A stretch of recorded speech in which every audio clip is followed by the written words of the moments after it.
Sherlock Holmes: The Awakened, created by Frogwares, is a remake of the 2007 game that pits Sir Arthur Conan Doyle's famous detective duo against the madness of Lovecraft's Cthulhu mythos.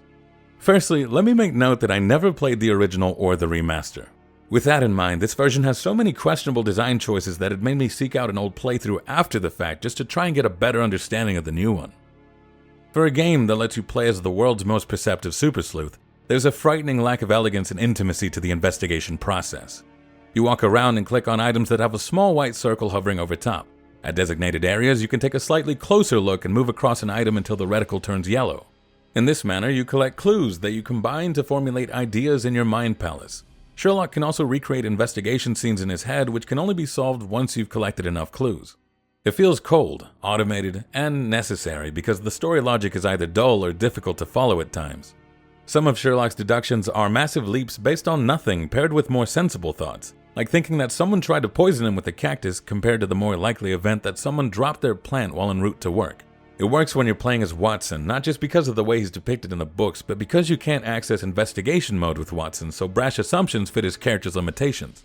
As this is the duo's first major case together, there's as much emphasis placed on the relationship of Holmes and Watson as there is on the doomsday cult they're chasing across the world. While I am incredibly fond of Watson's characterization and the origin of Sherlock's obsessively logical mind, I am not a fan of this clueless rendition of Holmes. He's naive, arrogant, and is rightfully reprimanded for being so early on. That's before the tendrils of madness make their way into his mind. Sherlock is routinely sucked into a maddening hellscape devoid of reason, but finding the logic within a realm of the illogical is my favorite part of the entire ordeal. The hazy green abyss is where the graphical and audio overhaul truly shines. Figuring out environmental clues in an eldritch void is much more fulfilling and cannot be brute force like the ones in the real world. However, these parts are so few and far between that I can't help but wish Frogwares had completely committed to investigating within the Cthulhu mythos.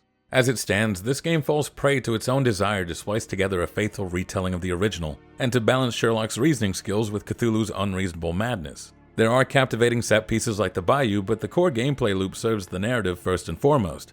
There isn't much of an immersive investigative process, and the thrill of solving puzzles isn't present. In its place is a rigid collectathon that encourages brute forcing your way through every encounter. The original struck a fine balance between solving and speculating, but this one pushes the balance heavily towards the speculation of the unknown. Sherlock Holmes: The Awakened is available April 11 for $39.99 on PC, PlayStation 4 and 5, Xbox One, Xbox Series X and S, and Nintendo Switch.